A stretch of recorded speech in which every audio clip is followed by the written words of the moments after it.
The United States is now a fascist nation. The fascists have a characteristic over history of killing their host, going to war with their enemies, and alienating and defrauding their allies. While some online bullion dealers continue to charge almost $2 over spot for 1 ounce silver rounds, SD Bullion is selling 1 ounce silver rounds at only 49 cents over spot on any quantity. Again, that's $9.99 fine silver for just 49 cents over spot for any quantity. If you haven't joined the over 40,000 precious metals investors by making the switch to SD Bullion, what are you waiting for? You could save hundreds or even thousands of dollars on your next order. SD Bullion, the lowest prices, period. Hey everyone, this is Elijah Johnson with SilverDoctors.com, and with us today is Jim Willie, editor of the Hat-Trick Letter, found on GoldenJackass.com. Jim, thank you so much for joining us today. Well, it's a pleasure being on. I apologize for my voice. It's a little subpar, but I assure you that the brain and the energy level are doing quite well. All right. Well, we had some viewers submit some questions today, so we'll get to those. But first, I'd like to address one of the main topics that you've been focusing on recently, which is the U.S.-German trade war. Can you tell us a little bit about this? Sure. First of all, I'd like to make a comment that the United States is now a fascist nation, and it's not well recognized. We occasionally hear the descriptive term of neocon. I believe neocons cut across Democrat and Republican lines to form approximately 75 to 80% of the Congress, and that's a very ugly percentage because the non-fascists are popularists. So it means that the fascists have about 3/4 control of our government. The fascists have a characteristic over history of killing their host, going to war with their enemies, and alienating and defrauding their allies. And the U.S. is no different. We're now engaging in an escalation of the Russian sanctions. I apologize. I'm going to be clearing my throat like every 30 seconds, and that is just the way it's going to be. I'm overcoming the worst illness in my life. We've had Russian sanctions in place applying to European companies for over 2 years. Now the United States, in its incredible stupidity and stubbornness and arrogance, has decided to target German companies working toward the Nord Stream 2 gas pipeline between Germany and Russia. Not just the construction companies, but the finance companies. The Germans have tolerated U.S. interference in their commercial and business sector for over 2 years with some rather nice compliance and obedience and dropping to the knee to kiss the fascist ring in Washington. But this seems to have gone over the line. I've made a comment for 2 years running that the energy pipelines from Germany to Russia are off limits with respect to the sanctions. And that has been the case for quite some time. The Germans have reacted in the past 2 years by setting up subsidiaries inside Russia so that they wouldn't have to export to Russia. They'd simply ship it inside Russia domestically. The energy pipeline is now in focus. It's multiple pipelines, but the fascists in Washington have decided that they're going to impose sanctions on German companies involved with this Nord Stream 2. This is insane. This is without precedent. Imagine the Chinese telling the United States that they're going to face fines if they do business agriculturally with South America. Absolutely intolerable. Well, the Germans have responded by saying, you're out of bounds, out of line, and out of step. We will not honor these. We will not follow these rules. And furthermore, we're going to impose sanctions on U.S. companies if you continue toward this incredible line of stupidity. So we're working toward trade war between the United States and Germany right after an important session took place where Donald Trump, president, made a statement that France and Germany and the other European countries were going to have to make greater payments and contributions financially toward NATO war buildup, weapons purchases, etc. The Germans said, no way, we're not interested in that. Now you're starting to see a lot of German comments from high levels, like their, I think he's economics minister, Gabriel. Gabriel is making comments that they need to rethink, and so is Merkel, to rethink all their rules and regulations toward Russian commerce.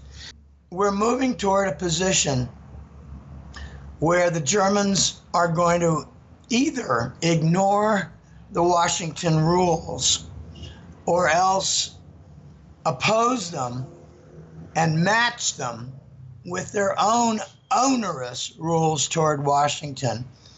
The result is that Germany is starting to flip east, exactly as I had forecast 3 years ago. I said after the Ukraine war and Russian sanctions that Germany would eventually flip east. It's starting to happen. The early signals are there. And furthermore, an incident took place with respect to the Turkish NATO base called Incirlik, where the Germans removed 250 of their military men, brought them back to Germany in response to some Turkish actions, where the Turks were upset that Germany gave safe harbor to some of the people involved in the failed Erdogan coup attempt led by the United States and NATO troops on Turkish soil.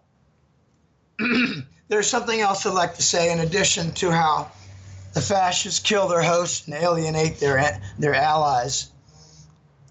Their foreign policy results in everything in failure.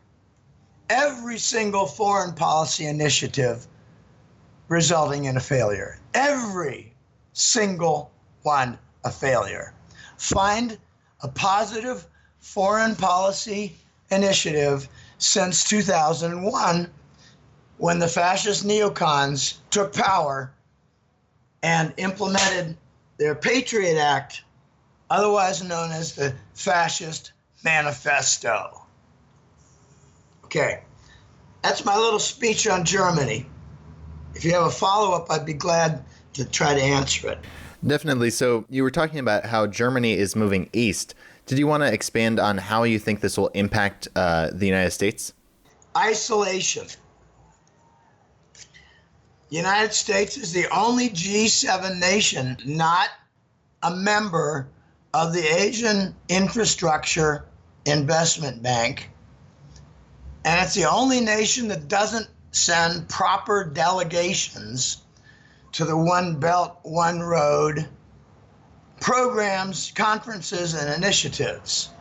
We're moving toward isolation right now, and what's furthering it along is the complete set of non-dollar platforms, such as the AIIB that I mentioned, the BRICS Development Bank, the Chinese interbank payment system, CIPS, which is also known as the cross-border international payment system. SCO, well, the United States is not going to join SCO because we run NATO and have turned it from defense to offense and military aggression. We're surrounding Russia on every one of their borders because Russia is so aggressive. You know, the fascist neocons use words and descriptions that apply to themselves. The result of all this is greater isolation.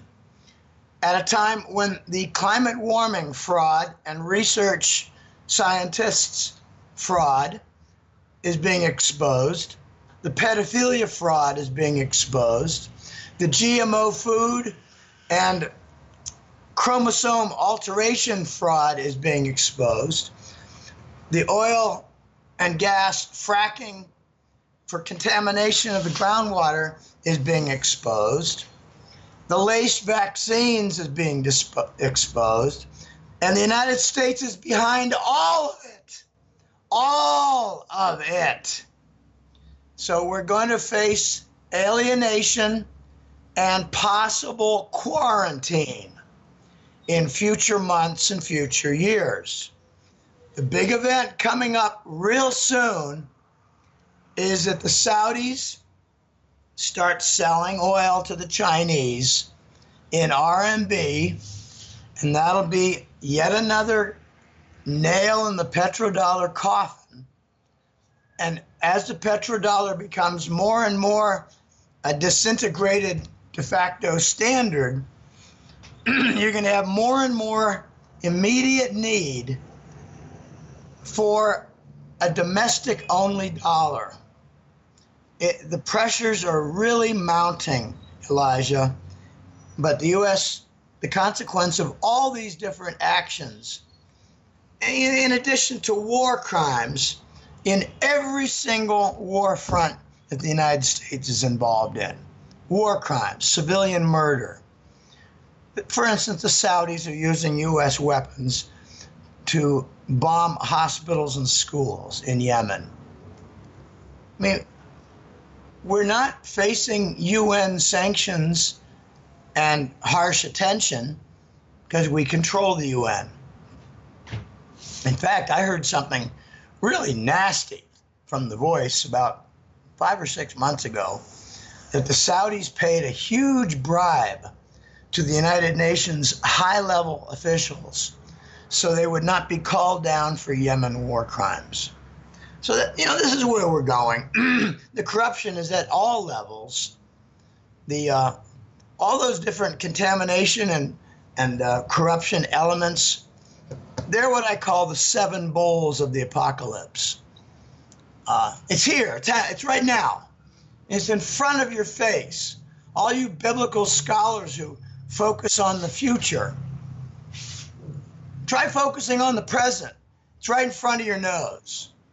And I pointed out the result will be isolation, a domestic-only dollar, and possible quarantine.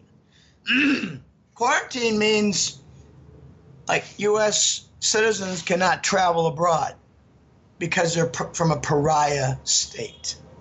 U.S. is going to be marked a rogue nation.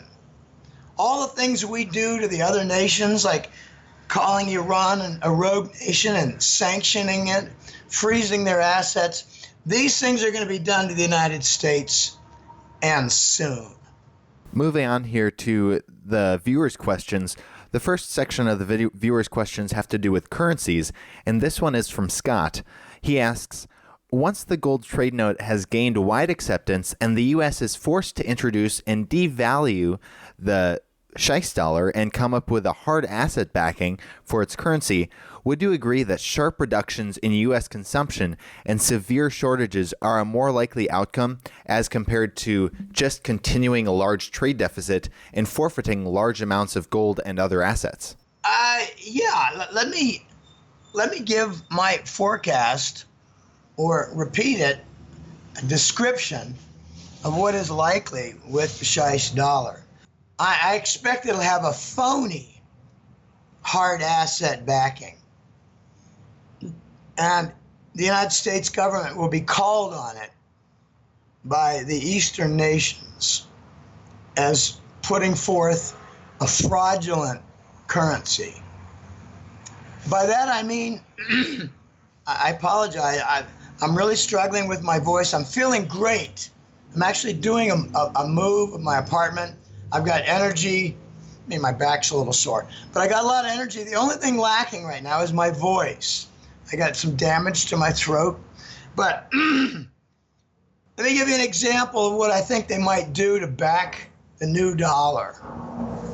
They might say it's backed by oodles and oodles of oil and gas deposits in the United States. They'll say for sure that it's backed by the Strategic Petroleum Reserve. They're going to bring up the bullshit, sorry. They're going to bring up the BS that it'll be backed by the Fort Knox 8,500, 8,700 tons of gold. That does not exist. They might say they're going to put up for some form of commitment gold in the Grand Canyon, in all the different placer deposits there. They're going to bring up as a backing the North Slope of Alaska. After this all happens, the dollar will supposedly be backed by hard assets, but one by one, the analysts out there in the world community are going to knock off the different legs for the backing for the dollar. And remember, a new dollar means it's going to trade independently on the Forex, which means it can be devalued. And I'm thinking it's going to be devalued a little bit at first, a little more later, and then brutally devalued. Brutally devalued. Okay, now the question was, are we going to get reductions in consumption and severe shortage more likely than large trade deficits? We're not going to get one or the other. We're going to get both. Since when do we get a choice? The devalued new dollar will lower the trade deficit, for sure, by lower consumption. But when you have a devaluation, it means everything is more expensive to import. So we're not going to reduce the trade deficit, we're going to increase it. While we have price inflation, while we have shortages. So while the households start to adjust by buying less, let's just, use some napkin math here for a minute. Let's say they drop 5% in demand, but the price is up 10%. That means an increase of 5% on the deficit. You don't get one or the other, you get both. Take a look at Venezuela. Are they reducing their trade deficit? No. Do they have shortages? Yeah. Are they getting worse? Oh yeah. Oh yeah. Okay, so after the recognition that the Scheich dollar has a fraudulent backbone, you're going to see brutal devaluations, which means, for example, like a Toyota car, which might cost now $25,000, will cost $40,000. Now, do you think there would be 30% less demand? I don't think so. I think it's going to be like 10, 20% less demand. A nice BMW. Right now, it's like $50,000. It's going to go up to 80. it's going to bring up a lot of attention and scrutiny to how even in agriculture, we've got an import problem. I remember noticing 15 and 20 years ago that during the winter months, there was quite a bit of fruit and vegetable produce in supermarkets from South America, like Chile, tomatoes from Chile. And they look a little different, but they're tasty. The U.S. I think it was last decade, went over the mark and finally was over 50% in food imports. Now, add all the California droughts, add all the fracking, which contaminates water, add in the 1.3 billion gallons of Halliburton contaminated water in the California water system that they called an accident, that had 0 fines from the Environmental Protection Agency. Add it all up, and I think what you get, Elijah, is less California fruit and vegetable output. So our import problem with food is getting worse. Probably importing 60% now. Okay, I think the Scheist dollar is going to be a major impetus toward pushing toward pushing the United States as a nation into a recognized condition of third world. What it will do, though, is make foreign investment much more attractive. Imagine a 30% decline in the US dollar and Chinese initiatives to build high-speed railroads, hire Americans, although they won't be able to hire many. Imagine the inducement for European countries to purchase, say, office buildings and relieve some of the pressure from China. China owns 30% of all the major urban commercial buildings in the United States. That is a dirty, dirty little secret that I guarantee you 90% of Americans don't know. Of course, many Americans believe the capital of Germany is France. Many people could not even begin to identify either Yemen or Djibouti on a map. They proved long ago they can't identify Vietnam on a map. So, the Scheist dollar is going to be a very, very big change agent. And I think the biggest trigger toward making it come to pass will be the Chinese buying oil in RMB currency, and the Chinese and other Eurasian Trade Zone members starting to use a newly constructed gold trade note. The pieces are coming together, Elijah. Libby is wanting to know about, you've been talking about a dual currency happening in the future, where there's one kind of dollar inside the country and a completely different kind of dollar outside the country. She's wanting to know, have you heard of Doug Casey's prediction of the introduction of Fed coin, where it would be like a digital currency created by the Fed that would be something new and not just the digital dollars the Fed creates out of thin air? Okay, I think there are two dual concepts.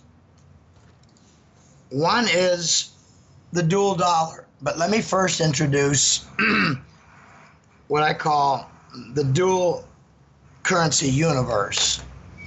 I'll get to the question after this preface. Soon we're going to start to see a much more recognized global situation where the Eastern Hemisphere, it's like half the world, half our world on Earth, are going to use the RMB currency and the ruble, Russian currency. So the Russian and Chinese currencies are going to dominate for trade. And whatever dominates for trade will replace the treasury bond in their banking systems. Foreign countries have treasury bonds in their banking systems to facilitate their trade payments. If they're not done in treasury bills, the dollar, they're going to be dumping their treasury bonds. So the dual universe will be the East using RMB and ruble and later introducing the gold trade note, while the West, the Western Europe, England, North America, and a couple of slave vassal states like Japan, Korea, and Latin America, they're still under the howitzers shadow from Langley and the Pentagon. They're going to use the dollar.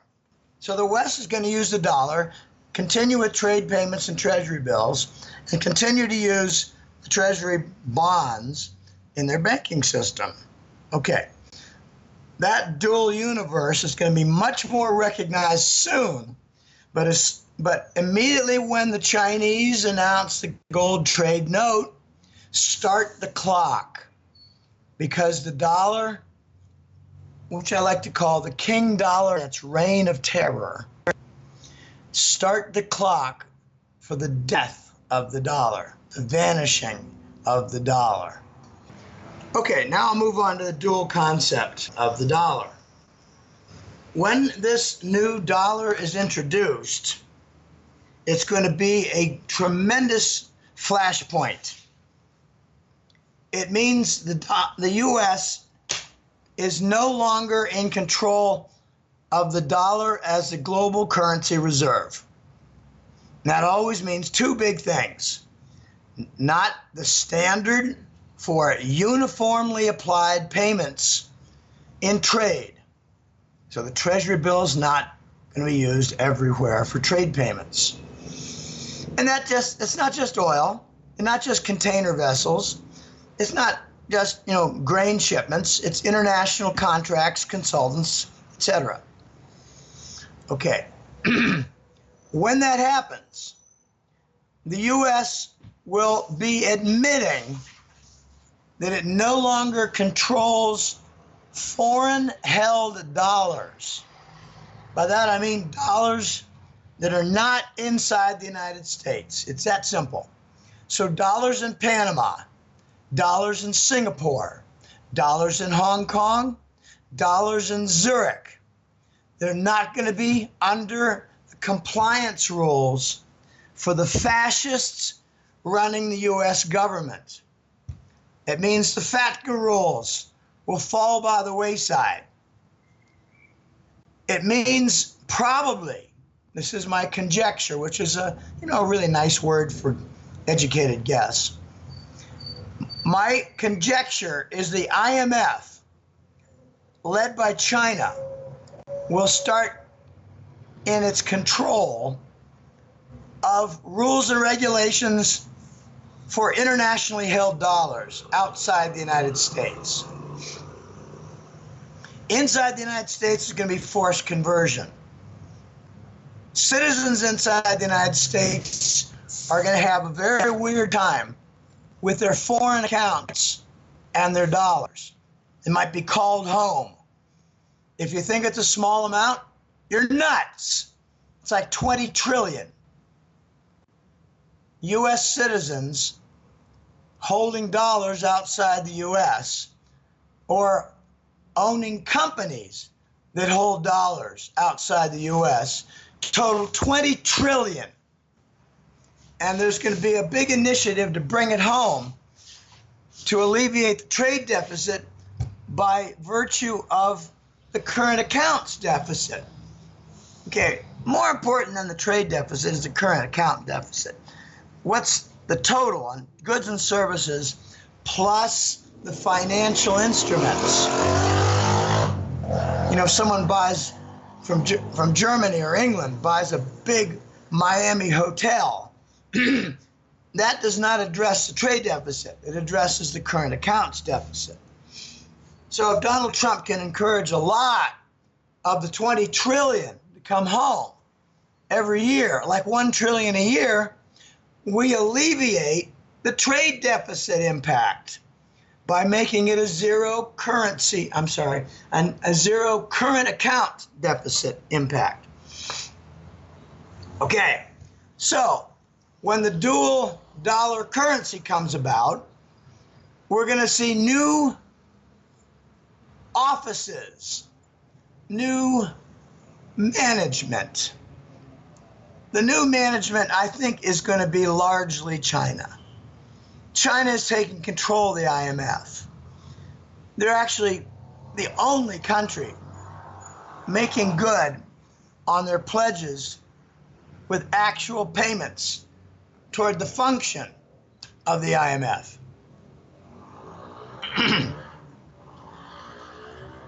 We're going to be seeing a tremendous impact on global finance when the international dollar is no longer under U.S. control. The impact is going to be enormous inside the country due to the introduction and launch of the Scheisse dollar, for the reasons I stated before. Scrutiny of its false backing, and then its tremendous impact for a trade deficit. Let me just give you a quick equivalence napkin and more napkin math. If the U.S. has $550 billion in trade deficit and it's not alleviated, I'm sorry, I got a drink.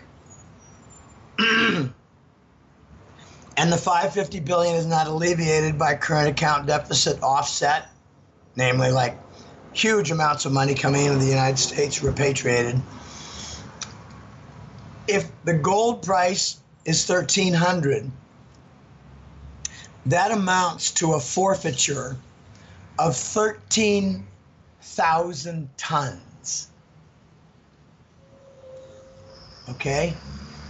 So we're in very, very delicate position here. All right. As for Fed coin, I really don't trust anything the Fed would produce on digital currency. My guess is they would use that as leverage to do harm to other cryptocurrencies. But digital dollars might become a reality. It could be soon. I really don't know. I really don't know. I think it's unavoidable that we're going to see some U.S. government, Federal Reserve,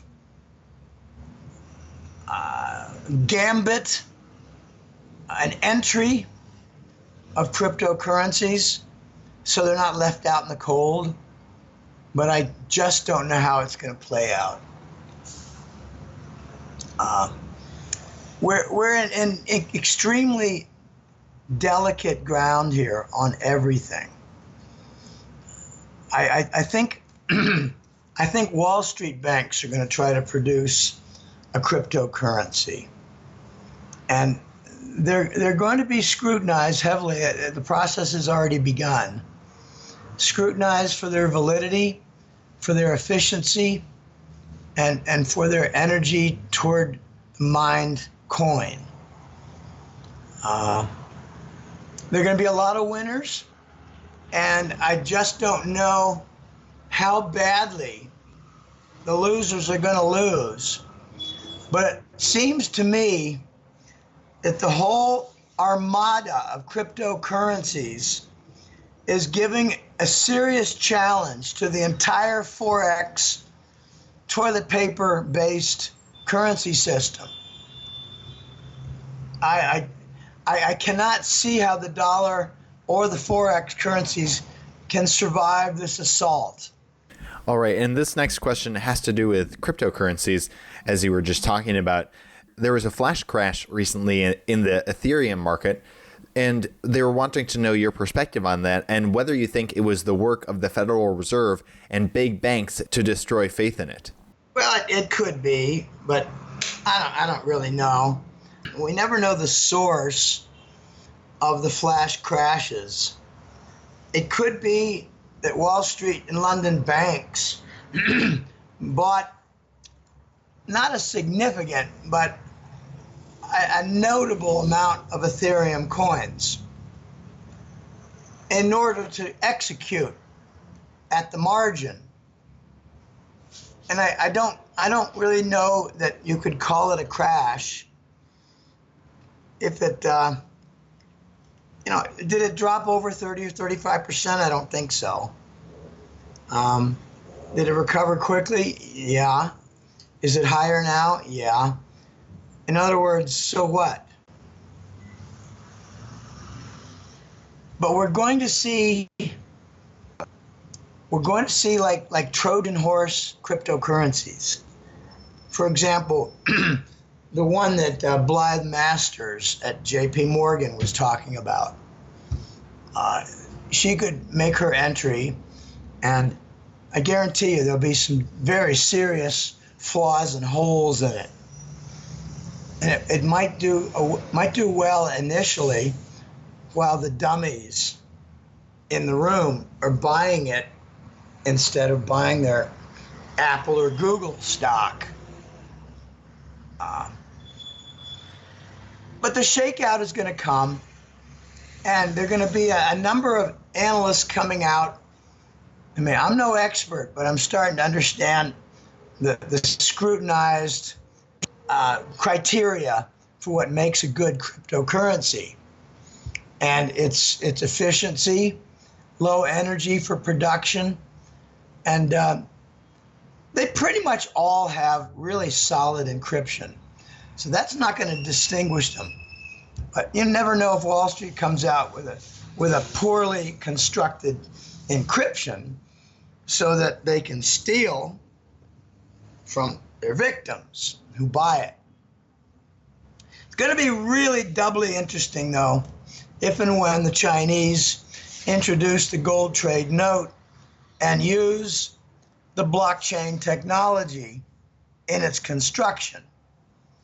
In other words, the gold trade note will be like a sophisticated, marketable instrument, like a granddaddy of all the bitcoins. The granddaddy of all the cryptocurrencies will be the gold trade note. Wouldn't that be interesting? All right, now moving on here to the section on gold and silver. This viewer question is from Mikey. Trader and whistleblower Andrew McGuire said something big was going to occur in the gold market in about 26 days. And this question was written a couple days ago. Have your sources expressed something similar? My sources are pretty much antagonists of the paper market. For instance, London Paul made a comment regarding the McGuire upcoming event. He said, until the COMEX is shut down doesn't mean a thing. That's pretty much my comment. Andrew McGuire is a good guy, and he's an honest guy.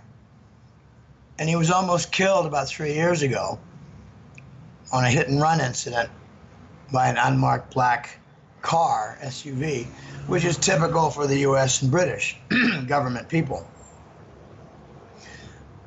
But okay, let me avoid the antagonist kind of remark. McGuire is stating that a sovereign or a group of sovereigns, by that I mean national officials and their representatives, including the Gulf monarchies. He's saying that they are standing for delivery. He's saying that they're not going to put up with the usual games of forcing cash settlement.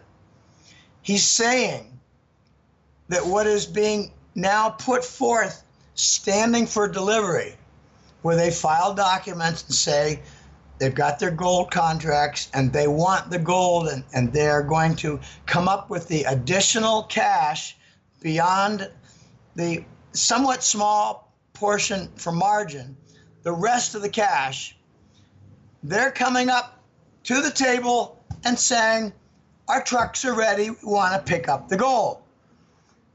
He's saying that the sovereigns will not take the cash settlement. He's saying that the volume is much bigger than ever before. Okay, well, look back to what happened with May, June.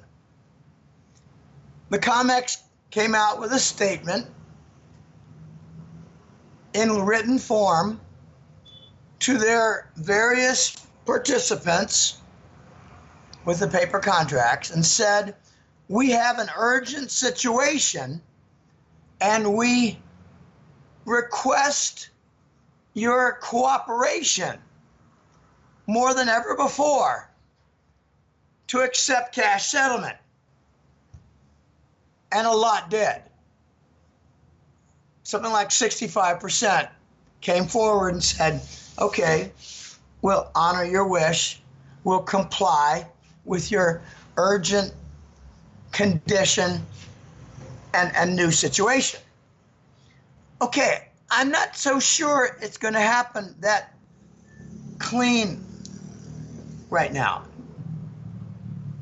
I just don't know it's going to be so clean. I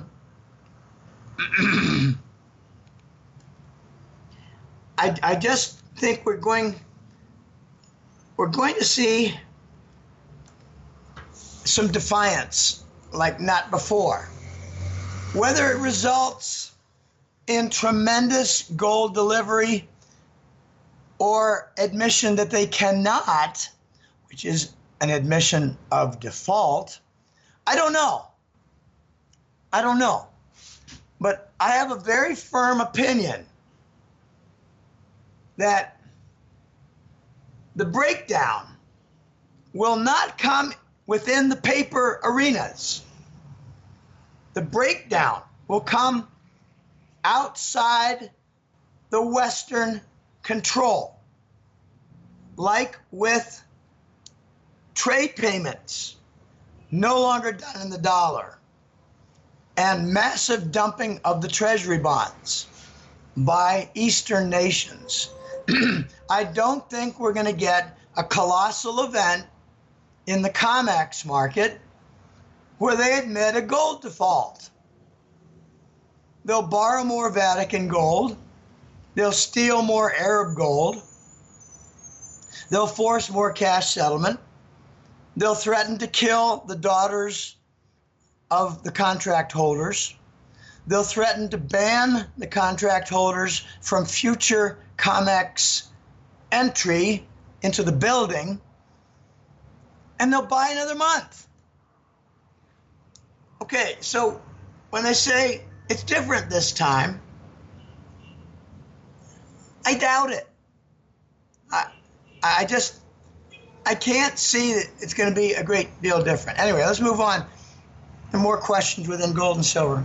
Definitely, and this viewer wants to know about one of the ways that, precious metal prices can be distorted. A lot of people have talked about how the paper gold and silver really trade multiple times the underlying physical. They're wanting to know how many paper ounces trade for every physical ounce. It's in the 400 to 450 to 1 range. And for silver, it's in the 70 to 90 to 1 range. There's a historical breakpoint that Euroraj has brought to my attention when the gold-silver ratio is above 75 and near 80 or above, usually it's a good warning signal of an imminent financial crisis. And we're there now. let's get to that Hong Kong question. I'm anxious to get to that. Definitely. And so this question is from a viewer wanting to know, is there any significance to a new physical gold contract coming out of Hong Kong called Hong Kong Exchanges and Clearing Limited? Will it be able to do what the Shanghai Exchange has failed to do? Possibly, yes. But don't give too much criticism to the Shanghai group, because they're doing great work. They've got a gold delivery contract that's written in RMB terms, Chinese currency. So they've been draining a considerable amount of gold at a time when the Chinese government just made a statement about 3 weeks ago. It brought a little laughter and a little admiration from me, and more from my jackass colleagues.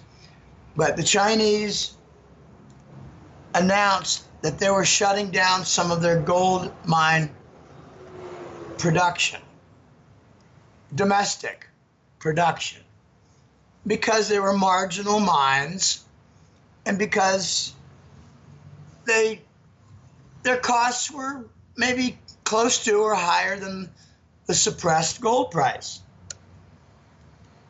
The Voice doubted the veracity of the statement and said they were probably continuing 24/7, and most likely were putting it all in inventory for the purpose of forcing more imports, which is exactly what happened last month. Okay, so the Shanghai group has been quite successful, but what they've been lacking, in my opinion, is another Chinese man's leg to stand outside China, to conduct business. And here's where Hong Kong is unique and powerful. Hong Kong is not inside China. Hong Kong is operating as a regional independent state, subject to Chinese rules, subject to Chinese overview, and they're going to be cooperating with Shanghai in a much bigger way. Hong Kong is going to have an RMB gold contract with delivery and a dollar contract for gold with delivery. Now you combine that with Shanghai, and you're gonna, I don't really care about arbitrage. I don't care that there's a $20 difference and, buy cheap New York, sell it expensive in Hong Kong or Shanghai. I don't care about arbitrage. I really don't. What I care about is draining the gold inventory, forcing a COMEX event. They're not going to force a default event in COMEX. They're going to force something very bizarre. They're going to force like a suspension of gold delivery. They're going to force a credit of future gold delivery. They're going to force an alternative location for delivery in Rome. That's what I look forward to. Bizarre situation where people conclude the COMEX must be dead, but they're not defaulting. And then the Eastern nations say, we want to eliminate the treasury bill and trade payment. And then the effect goes to the banks. So the Hong Kong situation is perfect because they've extended the trading hours to include the New York gold fix. So they're going to be putting some hot pokers up the New York rectums. I don't think of this as a Shanghai failure. I think of this as Shanghai progress that solicited reinforcement from across the line, across the fence in Hong Kong. It's going to be quite interesting to watch Hong Kong. Hong Kong, by the way, is the recipient of rather massive U.S. gold exports in a rather strange category called manufacturing supplies, where they try to sneak in gold dust and things like that. And what I've been told, this is a strong suspicion by the voice, but not a certainty. He said Hong Kong for several years has been receiving gold exports under the manufacturing category to compensate for phony, false, salted gold bars by the thousands from the Clinton administration, from the US to Hong Kong, using the same trade routes as the US heroin and cocaine through Panama. Very, very ugly and interesting. All right, well, moving to the last viewer's question on precious metals. They're wanting to know, is there anything worth investing in your mind, besides precious metals and maybe cryptocurrencies? Artworks, but not a lot, because I think that due to some cash pressures, we're very likely to see a breakdown, not a collapse, but a breakdown to some degree in artworks. I would not invest at all in old cars, antique cars. Some antique furniture, yeah. I'd be very careful of farmland at this point. Farmland has had a good run. I got one client who talks to me about Iowa, Indiana, and Illinois farmland acreage prices. There's not only a risk of a bubble in farmland prices, there's a risk of admitted and discovered contamination of the water table. You got some rich farmland and suddenly you discover that your water catches fire. You might not be able to grow crops and you might not be able to sell it. But I much prefer precious metals to cryptocurrencies. To be sure, the cryptos are going to continue their march with bumps, with more scrutiny. By that I mean some will be pushed to the wayside as faulty or weak, but maybe not so fraudulent. The Wall Street entries will be called fraudulent because they will be very fraudulent once they're scrutinized. Big words is scrutiny when it comes to these cryptocurrencies. By the way, I'm executing a move right now so that all interviews in the future will have no traffic noise in the background. I much prefer the precious metals because they're worth twice as much as the official price. I don't really give a rat's hind end about comments like I get once in a while that, Jim, I could buy close to a ton of gold coins in New York. I don't care. I really don't care. All that means is there's a fool willing to part with a ton of gold when he knows it's worth twice as much. The silver price is at least twice the advertised official price. When the gold trade note comes about and the dollar loses its official status as global currency reserve, you're going to have a tremendous amount of momentum in the quantum jumps for the gold and silver prices. I look forward to this. It's going to be exciting. I've mentioned the many steps before.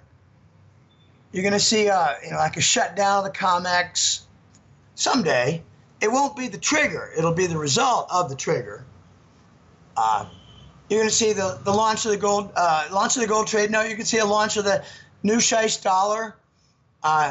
You're going to see a move toward equilibrium. You're going to see open discussion of raising the gold price in order to reopen gold and silver mines because of acute shortages. You're going to see introduction of gold currencies. And this all means jumps to 3,000, 5,000, 7,000, 10,000 and higher. You know, one of the biggest idiotic points made out there, and I've now seen the second one. First was from Charles Hugh Smith of Two Minds. Idiotic financial essay about how the gold standard is not practical. And then by a Kitco editor named Ledbetter, another moronic essay about how the gold standard is not viable. Too much disruption. No, you get disruption after 4 decades of corruption. And after the corruption comes equilibrium and sound systems. One of the dumbest points that they tend to make in their idiotic excuses for financial expertise and essays is that there's not enough gold to cover all the money out there. What we've done was we've increased since 2001 somewhere between 8 and 10 times the money supply while we've suppressed the gold price. Well, there's an easy solution. You don't have too little gold to cover the cash, the currency in circulation, the currency in banking, even in electronic form. All you have to do is increase the gold price tenfold, and there's plenty of gold to cover all that increased, what they called monetary aggregate. In other words, money supply.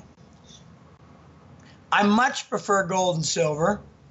I think there are going to be some victims in fomented crypto crashes, but they're going to do well because they're real, they're viable, and they have a tremendous advantage of cross-border passage. This is tremendous. But when you think of cryptos, also think of blockchain technology. We're going to be moving toward a lot more usage of blockchain.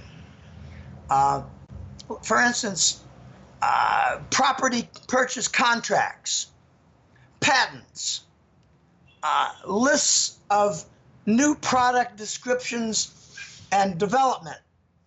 They're going to be passed across borders with the blockchain technology. It's going to be like a giant channel that's enforced through encryption. That's what blockchain is. It's not just for money movement. It's going to be for information movement also.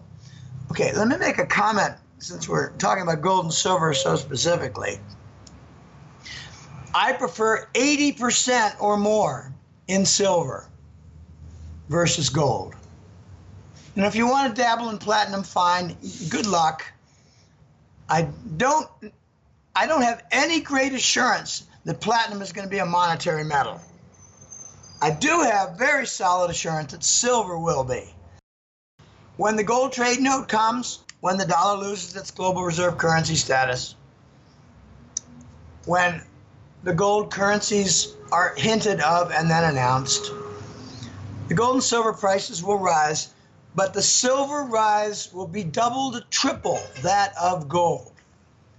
And all you people out there who are lamenting the low price, the suppressed price, the lower value of your account, you know, you really need to wake up.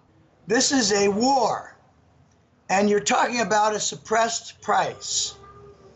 And I don't really care much about suppressed prices, and you know, I feel sorry for you. I do indeed have sympathy if you're forced to unload some gold and silver at these artificially low and suppressed corrupt prices.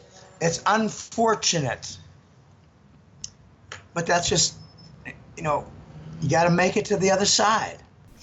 All right, well, moving on here, I think we have time for about one last viewer's question. This viewer's question has to do with geopolitics, and it's one that we thought we'd end with. Do you see the U.S. moving towards détente in Syria now that the Iran-Qatar pipeline is actually more of a threat to the petrodollar? I think we're very close to a situation where the U.S. government and its U.S. military admits defeat in Syria.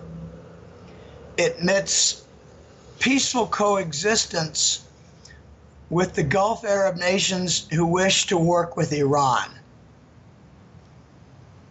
I don't think it's going to transfer into any kind of détente in Ukraine, but I think it will become very clear that the U.S. says, Saudi, do whatever you wish, but, keep buying our weapons because we like that. The U.S. has a giant military center, command center, in Qatar. Qatar recently switched from the Saudi-supported gas pipeline to the Iranian-supported gas pipeline, while we have a military presence in that same country.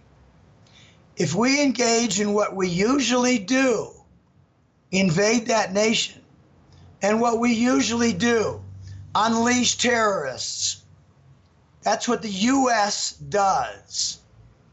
It is our MO. If we do that in Qatar, we will invite a disaster. We will invite tremendous response against U.S. military installations across the world. We will invite attacks against the Qatar CENTCOM of U.S. military control, which doesn't control just, Gulf activity militarily, doesn't just control North African Arab military activity, but it controls the Afghanistan military activity, including drone strikes on civilian targets that might just happen to have that terrorist or other guerrilla included in the 20 people that they kill. I think the U.S. is moving very close to admission of Syrian détente and defeat, because not just the Russian military, but the Iranian military and soon Chinese peacekeeping troops in Syria will make sure that the U.S. gets its ass out. And furthermore, the Russians are making great progress all the time in exposing that the U.S. and Israel are ISIS, control ISIS, fund ISIS, arm ISIS, and conduct logistics for ISIS. A lot of the supposed Saudi and other Gulf Arab military deals are conduits for supplying ISIS. So we're going to see, I think, the U.S. would say peaceful coexistence with the Iran gas pipeline. They'll try to sabotage it later. Pardon me. I got really dry.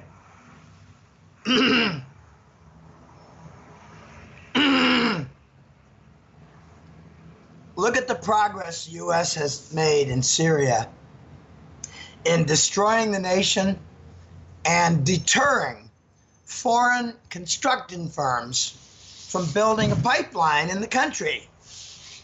I mean, you don't see like a list of 5 construction companies saying, well, we signed for Syrian work for a pipeline construction, but we're just waiting for the bombs to stop. No, there's no such thing. You watch some Russian construction come in there. They have lots and lots of experience with Gazprom pipelines. You watch the German construction firms come in. They got lots of experience with Nord Stream 1, Nord Stream 2. So it's, the biggest conclusion I can come up with for the Qatar focus right now is it means the Saudi kingdom has turned rogue and is at great risk of failure. They're bankrupt. It's quite clear to me, and many Western analysts, not the majority, that the Saudis are at war with Yemen in order to steal their oil and gas reserves because Saudis are lying about theirs, and their reserves are 80% less than what they claim. The Aramco IPO, this initial public offering, claims that Aramco's infrastructure for business, petrochemical, and their oil and gas deposits and reserves are valued at $2 trillion. And they're trying to sell 10% stake for $2 trillion. The Western financial analysts are rather adept and expert in this area, and they say Aramco is worth 5 times less. So, Saudi is desperate. They're trying to steal Yemen's energy deposits, and now it looks like they might try for a strong arm move to dominate, control, or steal Qatar's, because Qatar doesn't have much of any military self-protection. And the Saudis might be thinking that the U.S. military will force a coup there because we have such a big presence. 2 bases and the CENTCOM. I don't think that's going to happen. Qatar has very significant connections with Germany and Russia regarding LNG. The technology, the construction, the production, and the shipping. What it means to me, this whole Qatar situation, is that the breakdown of the Gulf Arab monarchies has moved into a second gear. The second gear toward the failure of some of them. Now, if you think that most of the Gulf Arab states get along, you're dead wrong. The Saudis and Qataris have been at odds ever since the Egyptian change of power. There's a cultural rivalry between the Saudis and Qataris. The Sheikha Musa, it's the woman, Sheikha, she's in charge in Qatar of educational movement, symphony music movement, and media movement. I'm sorry.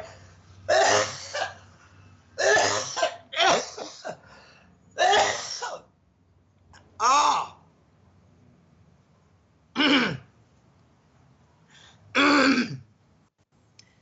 Imagine that 80 times a day. Are you right there? I am now. There's been a rivalry between the Saudis and the Qataris that is not going to end for cultural leadership. And, this new Crown Prince, Mohammed bin Salman, he was not next in line. He was the economics minister and the military leader. I don't know what they call defense minister. It's hardly defense, or committing war crimes. Is that defense? I don't think so. The Saudis are broke, and the Gulf Arab nations are not just bickering. They're really going at it. They've been going at it for quite some time, Elijah, over the good ISIS guerrilla groups versus the bad ISIS guerrilla groups. Most of them are under control of Langley and the Mossad of Israel. There are some little splinter groups, and who knows, maybe a few they can't control. And the U.S. is going to abandon the Kurds and have them slaughtered, just like we always do. Harken back to Vietnam and the Hmong, H-M-O-N-G, the Hmong tribe in Cambodia that the U.S. military signed up for assistance in order to capture the Cambodian heroin trade. And after the war, they were all slaughtered because we abandoned them. Same thing's going to happen to the Kurds in Syria when we abandon them. It might be interesting to watch to see if the Russians protect them, because the bad guys in the room are wearing U.S. military uniforms and being protected by those wearing U.S. military uniforms. This Iran-Qatar pipeline, my last point, is also the Russian. It's Russian, Iran, Qatar gas pipeline. And what it does is it fills a void. Elijah, it fills the void from the U.S.-Saudi oil connection, otherwise known as the petrodollar. With the petrodollar dismantled, disintegrating, and erupting in front of your eyes, with the squabbling among the Gulf Arab monarchies, what you're seeing is a void being filled by a new natural gas cartel led by Russia, Iran, and Qatar. The U.S. cannot stop this, and it is going to be based in RMB currency payments, ruble currency payments, and even euro payments, because the Germans will not back down in connecting with Russia on their pipelines, their gas. Okay, so the Ukraine war, which is a U.S. government foreign policy initiative, resulted in the intensification of the Qatar connection moving toward Iran, and a defiance by Germany in linking with Russia. In other words, they marginalized Ukraine, while Gazprom decided to move full scale ahead through Turkey to connect to Southern Europe after the US-led failed coup against the Turkish leader Erdogan. I defy you, since 2001, to find a US foreign policy initiative that is not turned to rubbish and rubble. The natural gas pipeline is going to be the backbone of the Eurasian trade zone, and it's going to fortify the non-dollar standard, and it's going to introduce the gold trade note. This new nat gas pipeline cartel is one of the most significant developments in the last generation. The Germans are going to be part of it. Eventually, you're going to be calling it the Iran, Russian, German, Qatar pipeline network. It's exciting. Iran will not back down. A lot of people don't understand. Iraq has a population of about 23 million. Well, we killed 3 million civilians, so it's down to about 20 million now. War crimes. Iran has about 75 to 80 million in their population. They're not just Tehran and a lot of little towns. No. There are a lot of cities in Iran, and they don't back down. The Iran sanctions was Obama's foreign policy blunder. The result was Iran worked with Turkey to supply them gold to be paid by India for Iranian oil and gas. So Iran developed the oil for gold trade in response to sanctions. Iran will not back down. They've joined forces with Russia and China in a very big way. A lot of exciting times here, Elijah, and you could point to any area on the map, and I can point out to you a U.S. foreign policy failure since 2001 and the inside job for the neocon fascist coup d'etat of the United States government. There's a failure even in South Korea, where under Chinese pressure, the South Koreans said, we no longer will follow through on our THAAD missile defense system, THAAD. One reason is not defensive, it's offensive. We got NATO defensive missiles surrounding the Russians on all their borders. They're not defensive, they're offensive. Very interesting times. I'm putting together final touches to the Iran-based gas cartel.